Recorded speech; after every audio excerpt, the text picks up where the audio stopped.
You are ready for any season. As you were sharing, you know, when we were in England, we have Auntie Ellie's mom who passed on all the way here in Fiji. Yes. And Auntie Ellie, I know you're listening in this morning. We were actually there in August, I believe. Okay. Yeah, we were there in August for our mini conference in Europe. And this particular senior pastor's wife, they live in England.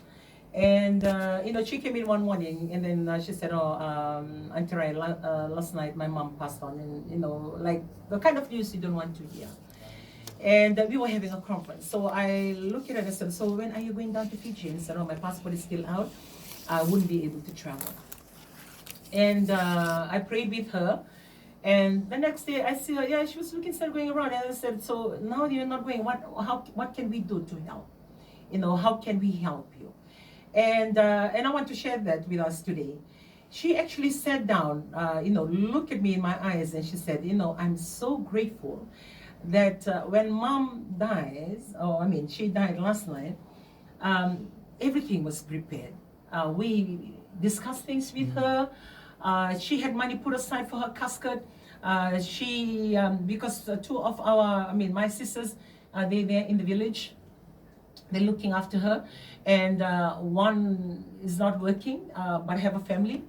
And she said, and she has told us, because she is to receive a trust fund.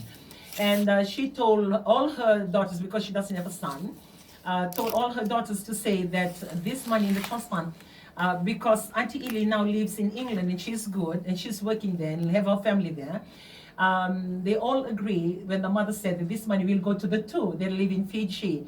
And everything they had planned, the money that she had saved will go to the two daughters. The money for her, you know, funeral and for her casket. Because when I was asking her on how we can help or whether we can put some money together to be sent down or, you know, any other way that we can help. And she was so confident, telling us that, I just miss my mom. She started crying, I miss my mom. But everything about her, I would like to tell you today, don't worry, she is good. Yeah. Even the animals, the cows allocated for her function. The farm already planted and matutu for her function. And to me, when I was listening to that, then my heart was blessed. Yeah. You know, really blessed. And I was telling her, you know, because you have taken the time to plan and spoke with your mom and you know, have all these things organized, even though you will miss her, even her herself, when she looks back and says, I'm glad I did that. And even though you miss her, you know that you've done something, you have agreed on something, that when she goes, you are content, you are peaceful, even though she's going to be missed, but you are in a good place. Yeah. Yeah, and she is also in a good place. And, you know, I want to bring that story to share today.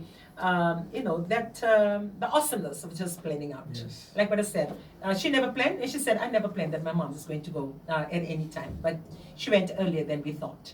And you may be listening in today, you have your other things that you have with you, or maybe you are, you know, a mom living abroad and your children are here.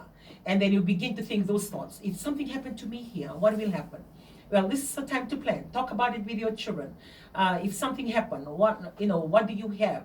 Or if something happened, what are the documents you have prepared? Legality of things that you have owned here in Fiji, you haven't transferred, but now you're living abroad. You need to find time. If you can travel back, reorganize everything and legalize it before you go. Or if you are there and you cannot come back, get somebody to do it for you. Or assign a lawyer to be your legal hand assistance to do everything that needs to be done. Because when something happened to us, there's another life out there. And another set of people doing and handling the things you have worked so hard to benefit. Because you're working now, you're working hard because you know you're looking at the faces of your children. I'm working now with the things that I'm doing. I'm looking at the faces of my grandchildren because I know my children are good. I prepared them and they're good. But I'm looking at the faces of my grandchildren. And every time, sometimes I want to give up, sometimes I feel so tired, or sometimes I don't want to do the things I'm doing. What pushes me daily is the faces of my grandchildren. With that question at the back of my mind that I continue to ask myself, if something happened to me today, who will look after my grandchildren? Who's going to be there for my grandchildren? And I feel responsible, and I make sure whatever is around me, whatever is within my reach, whatever that I own, and I begin to tell my children, look, whatever that I've done, this